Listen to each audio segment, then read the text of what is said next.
Hi hello welcome back to my channel. എല്ലാവരും സുഖമായിട്ടിരിക്കണോ? ഞങ്ങളും ഇവിടെ അടിപൊളിയായിട്ടിരിക്കണമെന്ന് പറയാൻ അത്രയ്ക്ക് പോരാട്ടോ.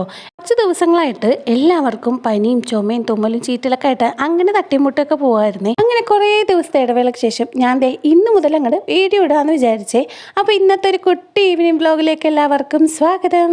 ഇന്ന് ആദ്യം കൂടെ സ്കൂളിൽ നിന്ന് വരുന്ന വഴിക്ക് ഗൈസ് ഒരു ടോയ് വേണമെന്നും പറഞ്ഞ് ഭയങ്കര വാശിയായിരുന്നേ. അങ്ങനെ അതും വാങ്ങിക്കൊണ്ട് വന്ന് അച്ഛയും മോനും കൂടെ ഇരുന്ന് കളിക്കുമായിരുന്നേ. ഞാൻ വീഡിയോ എടുക്കുന്നുണ്ടപ്പോൾ അമ്മ എനിക്കും കൂടെ ഇത് കാണിച്ചു കൊടുക്കണമെന്ന് പറഞ്ഞിട്ട് ഇതിൻ്റെ പുറത്തിരുന്ന് അത് കാണിക്കാൻ വേണ്ടി കയറിയതാണ് കേട്ടോ. പിന്നെ അതങ്ങോട്ട് മറന്നുപോയേ. വൈകിട്ടത്തേക്ക് ദോശ അരക്കാമെന്ന് വിചാരിച്ചേ. അപ്പോൾ ഞാൻ അരക്കാനായിട്ട് മിക്സിയും ജാറും ഒക്കെ എടുത്ത് വെച്ചിട്ടുണ്ടായിരുന്നേ. കളിപ്പാട്ടം കാണിച്ചു കൊടുക്കാൻ വേണ്ടി കയറിയ ആള് ജാറും കൊണ്ട് കളിക്കുവാണ് കേട്ടോ. ഞാനിത് എന്താണെന്ന് ചോദിച്ചപ്പോഴേ മിക്സിയാന്നാണ് കേട്ടോ പറഞ്ഞത്. അപ്പോൾ ഞാൻ ചോദിച്ചേ മിക്സിയെ അതെന്ത് സാധനം എന്ന് പറഞ്ഞപ്പോൾ ആകെ ചമ്മിപ്പോയിട്ടാ. അപ്പോൾ ഞാൻ പിന്നെ പറഞ്ഞു കൊടുത്തോട്ടെ ഇത് മിക്സിയല്ല മിക്സിയുടെ ജാറാന്നൊക്കെ പറഞ്ഞപ്പോൾ എൻ്റെ കൂടെ എന്ന് പറഞ്ഞ് നോക്കിക്കൊണ്ടിരിക്കുക കേട്ടോ.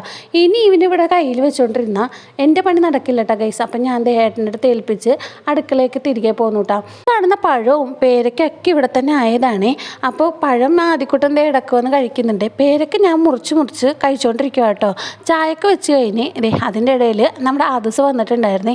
ഇനി ആദൂസ് വേഗം മേല് കഴുകി വരുന്ന നേരത്ത് തന്നെ ദോശക്ക് അങ്ങോട്ട് അരച്ചെടുക്കാം കേട്ടോ. വൈകുന്നേരം എന്തുണ്ടാക്കുന്ന ആലോചിച്ചിരുന്നപ്പോൾ പെട്ടെന്ന് തോന്നുന്ന ഒരു ഐഡിയ കേട്ടോ ഗൈസ്. എന്നാൽ ദോശ കാട്ടിയെടുക്കാമെന്ന്. ആകെ കുറച്ചേ ഞാൻ ഇട്ടിട്ടുള്ളേ, കാരണം വൈകുന്നേരത്തേക്ക് മാത്രം മതിയല്ലോ എന്ന് ഓർത്താണ് കേട്ടോ കുറച്ചിട്ടത്. അപ്പം അതിന് കഴിക്കാനായിട്ട് ഉപ്പുമുളകും കൂടെ ഉണ്ടാക്കുന്നുണ്ട്. ആദൂസിനും ദേവുട്ടിനും പുളിയില്ലാത്ത ദോശ ഭയങ്കര കാര്യമാണ്. എന്നോട് എപ്പോഴും ആദൂസ് പറയാറുള്ള ഒരു കാര്യം കേട്ടോ. പക്ഷെ ഞാൻ അരി വെള്ളത്തിലിട്ട് വയ്ക്കാൻ മറന്നു പോകട്ടാ.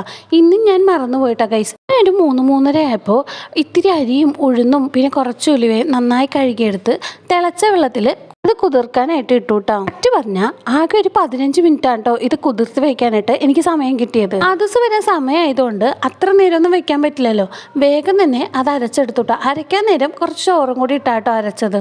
ആദൂസ് പേല് കഴുകി വന്ന പാടെ തന്നെ അമ്മയെ എനിക്ക് മൊരിഞ്ഞ ദോശ താന്ന് ഓർഡർ ഇട്ടിട്ടാട്ടോ പോയത്. അങ്ങനെ ആദൂസിന് ആദ്യം തന്നെ നല്ല മൊരിഞ്ഞ ദോശ എടുത്തു കൊടുക്കുവാണ് കേട്ടോ. പിന്നാലെ അനിയൻ കൂട്ടരും പുറകെ വന്നിട്ടുണ്ട് കേട്ടോ. ഇതിൻ്റെ ആദൂസിന് തന്നെ ആട്ടോ കൊടുക്കുന്നത്. കാരണം ആദൂസ് ടേസ്റ്റ് ചെയ്യാൻ വേണ്ടി ഇങ്ങനെ വെയിറ്റ് ചെയ്തിരിക്കുവാണ്. അപ്പോൾ ആദൂസിന് അങ്ങനെ കൊടുത്തു കേട്ടോ. അപ്പോൾ ദേവുട്ടിനാണെങ്കിൽ ഉപ്പും മുളകിനോട് അത്ര വലിയ കാര്യമില്ലാത്ത കൊണ്ട് അവൻ്റെ ദോശയുടെ കൂടെ പഴം കേട്ടോ കഴിക്കാൻ എടുത്തിരിക്കുന്നത്. ദേവുട്ടിന് ഇന്ന് അച്ഛയുള്ളതുകൊണ്ട് അച്ഛ വാരി കൊടുക്കാൻ വേണ്ടി പ്ലേറ്റും കൊണ്ട് വേഗം മുമ്പിലോട്ട് വന്നു കേട്ടോ. അങ്ങനെ ഏട്ടൻ ദോശയും പഴവും കൂടി കൊടുത്തോണ്ടിരിക്കുവാണ്. ദിവസം കഴിച്ചു കഴിഞ്ഞപ്പോഴത്തേക്കും എല്ലാ ദിവസവും ചെയ്യുന്ന ഒരു പ്രവൃത്തി ഉണ്ടല്ലോ, ബാഗിൽ നിന്ന് ലഞ്ച് ബോക്സും വെള്ളം കുപ്പിയും ഒക്കെ എടുത്തുകൊണ്ട് വന്ന് അടുക്കളയിൽ കഴുകാൻ വേണ്ടി വെക്കൂ കേട്ടോ. എല്ലാവരും കഴിച്ചു കഴിഞ്ഞപ്പോൾ ഞാൻ കഴിക്കാൻ പോവാട്ടോ. ഉപ്പുമുളകും ദോശയും പിന്നെ കൂടെ കട്ടൻ ചായ ഉണ്ട്. ദിവസം ട്യൂഷൻ പോവാട്ടോ. ഏട്ടനും ദേവുട്ടിനും കൂടെ ആക്കാൻ വേണ്ടി പോവാട്ടോ. അപ്പോൾ ഇത്രയുള്ളൂ. Tata bye, see U.